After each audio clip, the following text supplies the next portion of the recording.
Okay, folks, I'm going to get started. My name's Doug Newcomb. I am just recently retired as a cartographer after 34 years with the Department of Interior.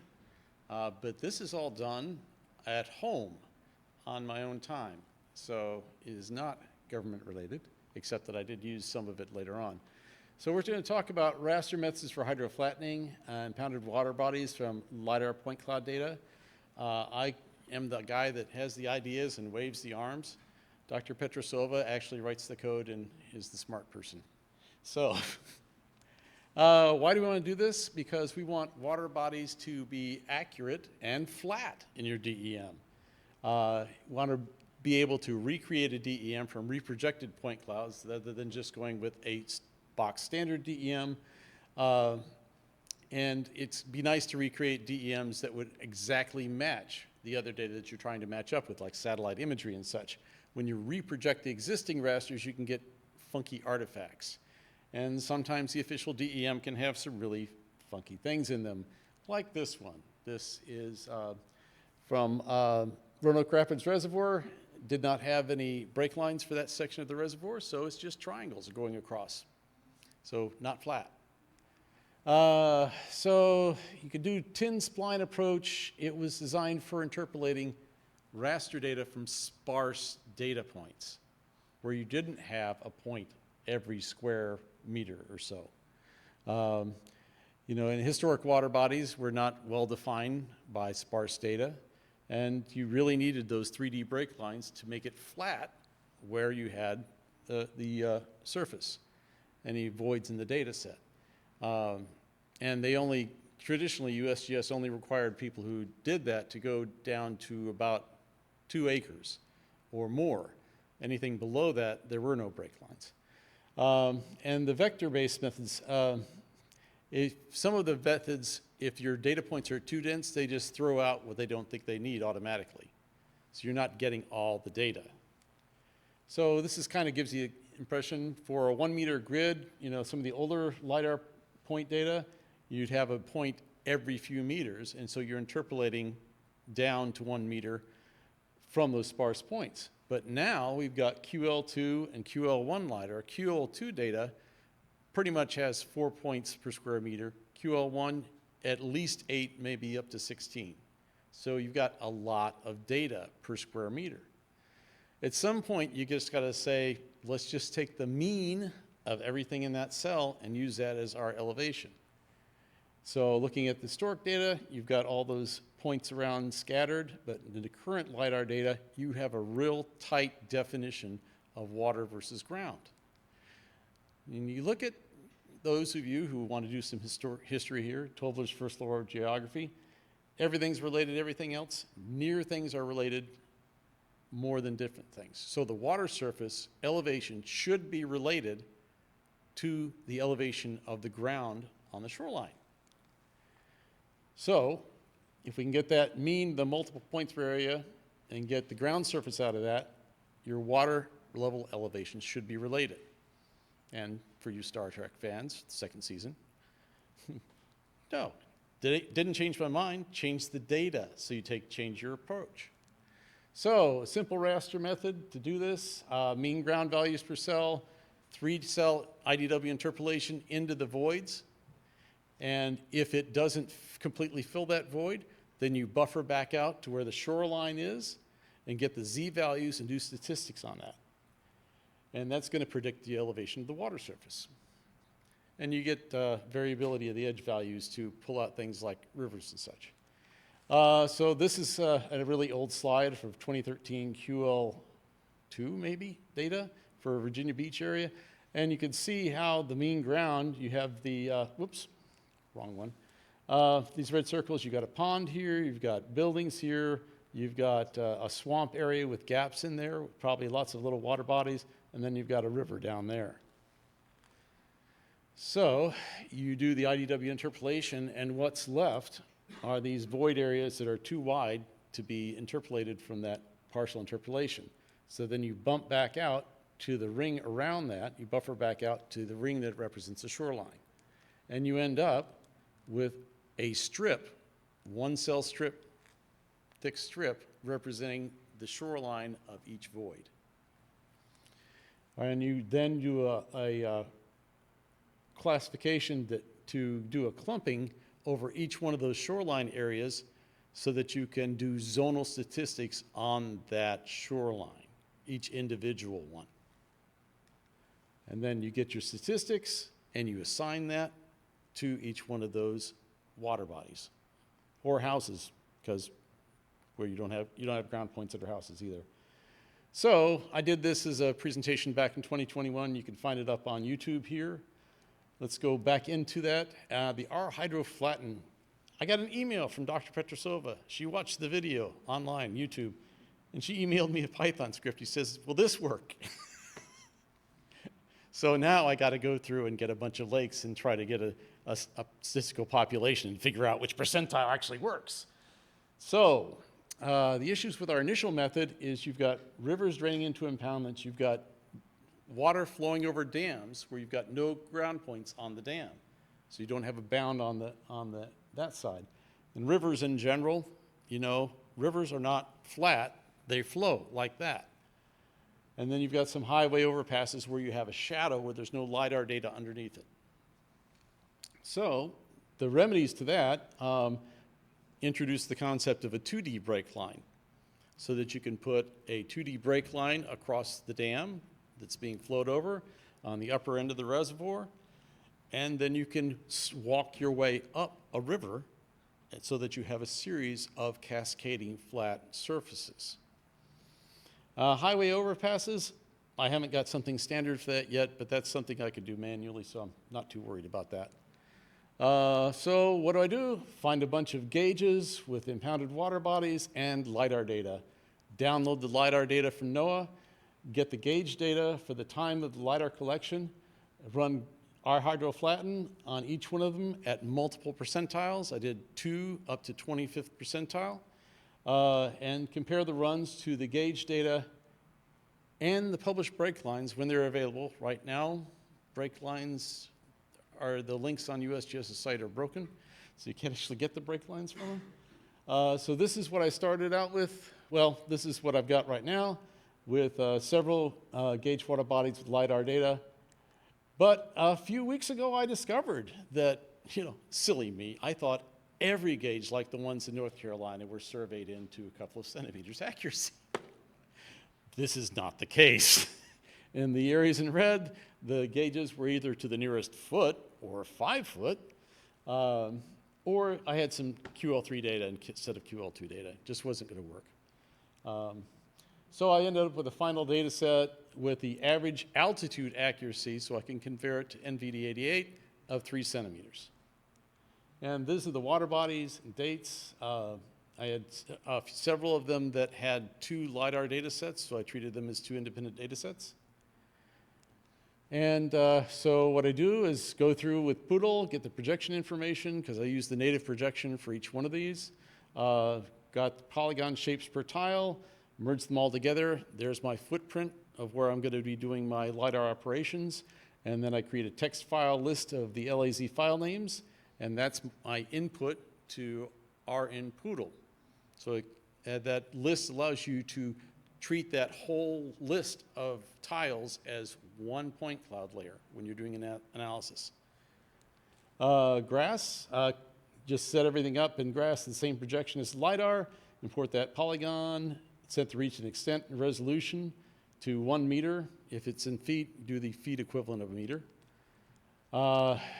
Create the mean ground point layer. There's what an R Poodle input looks like. And I just grabbed the classes of 2, 10, 13, and 20. 13 is the roads in North Carolina. 10 and 20 are the withheld ground points. Used to be 10, now it's 20. And then I adjust the scale. If everything was feet vertically, I would just, divide by the 3.028 to get the meters. And then I draw 2D break lines in QGIS at the appropriate places and import them in the graphs and run R-Hydro Flatten for each one of the percentiles. So once that's done, I capture the Z values of the water bodies for each one of the percentile runs, throw them all into a spreadsheet, and compare the gauge heights at grabbed the GPS time from the data using Poodle for the first point in every tile for the tiles that intersected the shoreline, and then put that out into a script that was modified by something that Kurt Waters at NOAA wrote that converts that into the local time of your computer. So that you can say, well, you'd have to do the conversion if it was in California. You'd say, okay, subtract 3 hours. So once I've got the data for that reservoir from NWIS, and then just subtract the average gauge height, the data for the percentile from the average gauge height for that time, and this is what the gauge heights would look like. You'd have to convert those heights into meters NVD 88. So a lot of those gauges were in NVD 29, so had to use NOAA's conversion tool for that. And I end up with a spreadsheet looks like that, and you'll see the nice green column there that is the 16th percentile, which shows the differences. And here's a graph of the results. And you can see that the 16th percentile, if you're just doing a straight subtraction from the gauge height, is basically the lowest difference and still below what the water level elevation was according to the gauge. And you look at the break line differences, I only had about 20 of the break lines, but the break line differences turned out to be much lower. You're getting close to a foot below on average of what the actual water level was when the LiDAR was flown. Well, Vashek, who's not here, Vashek Petrus suggested that I do the absolute value, the differences as well, and compare that. And that, actually, I think I like that a little bit better. So you're within about just below 8 centimeters of accuracy on average at the 14th percentile. So I kind of am liking that a little bit better. And considering the vertical accuracy, out in the open on a road for QL1 data is 10 centimeters, doing pretty good here. So this is what Lake Matamesquite looks like during this process. You've got your mean ground. You can see some areas up in here that are very small. And then I run the analysis and fill in with the polygons. And then that's a complete DEM fill in right there. And you can see in this case, the gauge height was just below. It's about 2.5 centimeters below NVD 88.0 at that location. And then the break line had it almost a quarter of a meter lower. But the 16th percentile was 3 centimeters above, and 14th is 2 centimeters above. So we're talking about within about 5 centimeters, within about 2 inches of the actual water level, automatically derived. The reason I did Lake Matamesquite is it's very complex because you have several canals coming in, so I had to put a lot of break lines across those canals to get just the lake. This is just the east part of the lake. There's a gauge on the east part and the west part of the lake, and they are often different.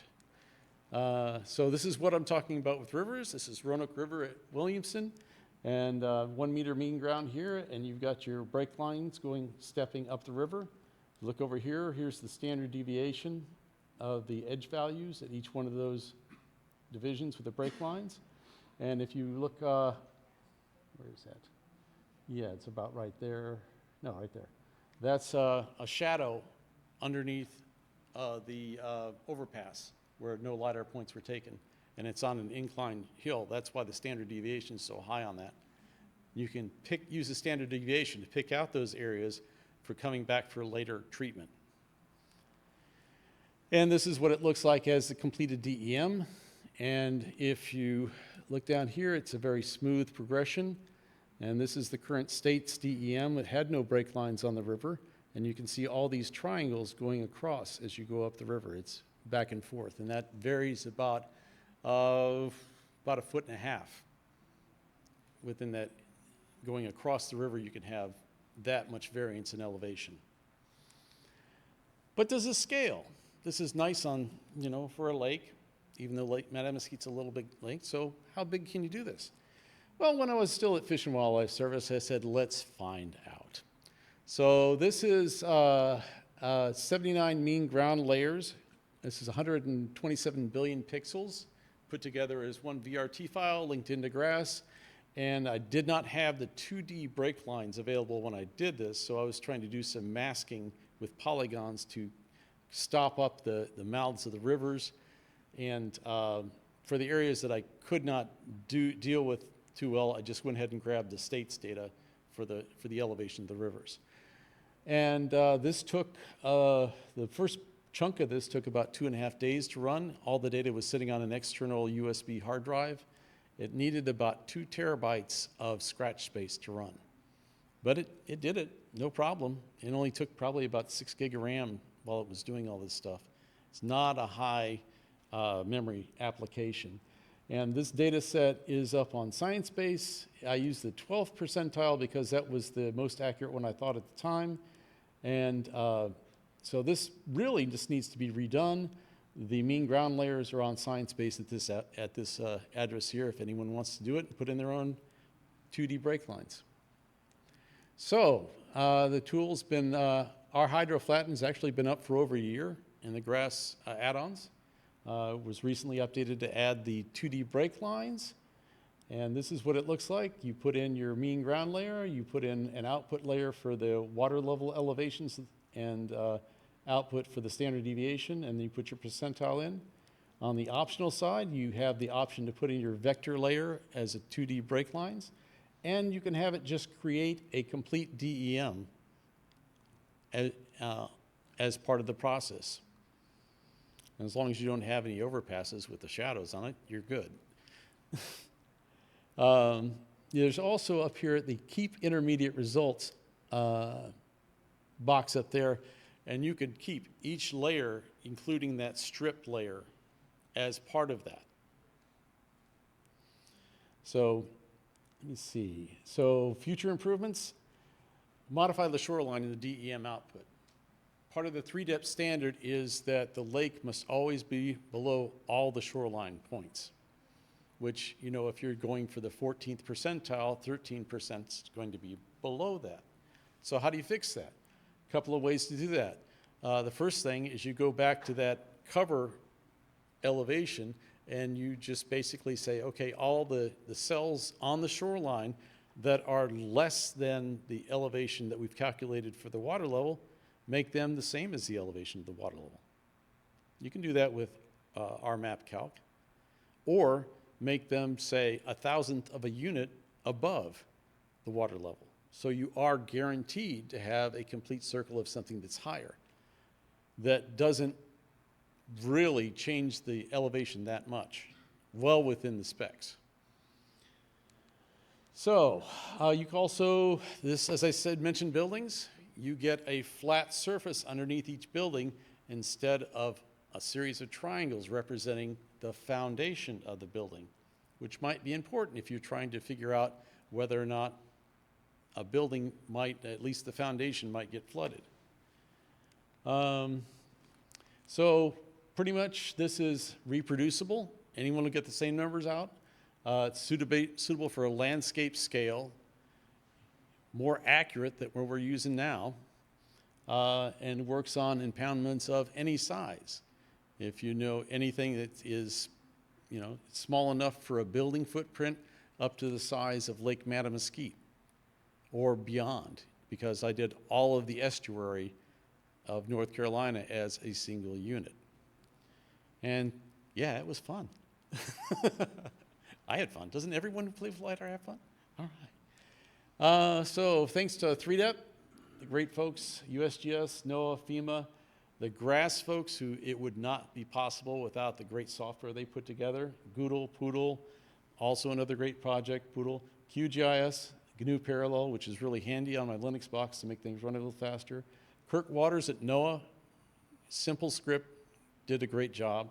My very patient wife, Karen, who's kept muttering the word obsessed a lot in the past few months. And then a good friend of mine, J. Michael Hawthorne, who helped me out with some hardware issues on my own computer. And that's it. is an email if you want to shoot me questions about that. This background that I've got, that is at Hyco Dam and the tailwaters of Afterbay, being displayed using GRASS NVIS. It's 3D visualization you've been able to do in GRASS for well over a decade. Just thought people would like to know about it. Any questions? Anybody want to rush out and start doing some hydro flattening? I do have a question. So Yeah. how accurate would it be, like, if you were using it for something like coastal subsidence and trying to track like coastline changes? Actually, the problem with that is that your gauge is going to be affected as well. There is a group in Europe that was doing some contract work with NOAA and Sentinel-1 data to track the rate of subsidence at about a 50-meter resolution on the coast, the east coast of the U.S. And I saw a presentation on that at Coastal GeoTools, and I think you've got generalized subsidence that you can detect in the gauges or the high-resolution GPS systems they've got associated with some of those. But this allows you to start looking across the landscape. And it's still in kind of early days, but I think you'll when NISAR comes online, if it ever gets up in the air, it will be able to penetrate vegetation much better than Sentinel-1 does, and give you a much better total landscape, at least where there's land, not water, estimation of the relative differences in subsidence or rising. Yes? You mentioned using new parallel. Were you able to run the GraphJS processes? I'm sorry? You mentioned the Linux new parallel. Yeah. Were you able to run the GraphJS processes in parallel? No, I wasn't doing GrassGIS processes in parallel. I was using that for a lot of the bash scripting stuff when I was trying to derive the GPS points. And I found it's very useful if you're on Linux to doing batch reprojections of tiles with Poodle. It really speeds things up that way. Sorry, I wasn't clear about that. Yes? Can you explain again how you came about with the river break lines? How you determined where? You know, that's the thing. I think that's a future research thing, because the slope of the river is going to vary. And so I think you can go through and do a run, maybe doing it every 50 meters or something like that. And you look at the standard deviation values that you get out of as part of this process. And that will tell you if you've got a lot of variability in your shoreline data. If you get a lot of variability, that means you've got a lot more slope in that section of the river. So you may have to densify the 2D break lines going up the river. I will mention that, let me see, go back here. Yeah, let's get back up here to the, yep, down to the river. There's the river. Yeah, if the sharp-eyed of you might have noticed that this area is higher than this area up here. As it turns out, there is a USGS gauge right here that has been surveyed into satellite to GNSS2 scale, so it's pretty accurate. And the LiDAR points on the bank here are about 20 centimeters below the elevation of the water at the time the LiDAR was flown. And these are supposed to be ground points, so this might also be a good way of doing QA on your LiDAR if you're near a gauge. I don't think these days people are, up to this point, people even looked at the gauge system that USGS has to look at the water level and compare it to the LiDAR ground points and say, hey, is this right?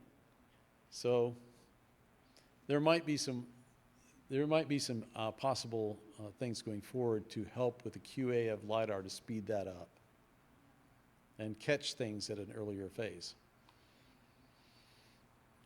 Any other questions? Yes? When you did scale it up to the whole coast, Yeah. I don't know if I That was I was doing the things manually, so I was having it, I would do the bulk of it, ran on the first iteration, about 2.5 days. But all the data was coming off of one USB drive and being processed on another USB drive, going USB 3 spinning drives.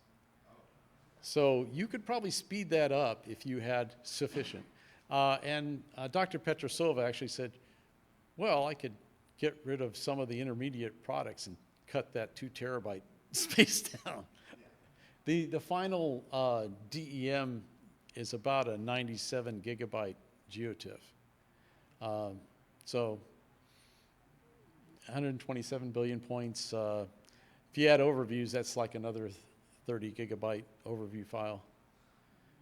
And it's all on my laptop while I was doing other stuff at work. So, you know, Grass is very efficient for memory-wise. And I think down the road, I think they're going to be exploring a lot more multi-threaded, because this is all single-threaded. They can explore, they're going to be doing, they've been doing more multi-threaded things in Grass. And if some of these sub-applications, this is all just a Python script that's calling existing Grass applications. And if that adds more components of that multi-threaded, then you will probably see that time speed up. But the memory requirements might go up a little bit as well, correspondingly. But being able to do everything in one big shot. Like, for one thing, I did not put brake lines at the inlets. So the elevation I got for the water was like negative 1.5 feet throughout the sound.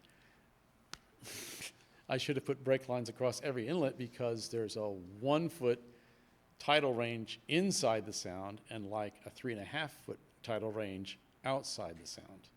And that got averaged in. So, like I said, that needs to be redone if someone has to do that. So that's, any other questions? Go ahead. Do you think this could be faster if you didn't run it off of USBs on the laptop, if you put it on the disk drive? Yeah, if you had big enough flash drives, or not flash drives, but SSDs or NVMe, yeah. I mean, for this big a data set, for smaller data sets, you know, it's fine. If you're just doing like a county, you could probably do it on a terabyte SSD without a problem. I mean, anyway, any other thoughts, questions? I was just trying to do everything, you know? I like to make CPUs scream.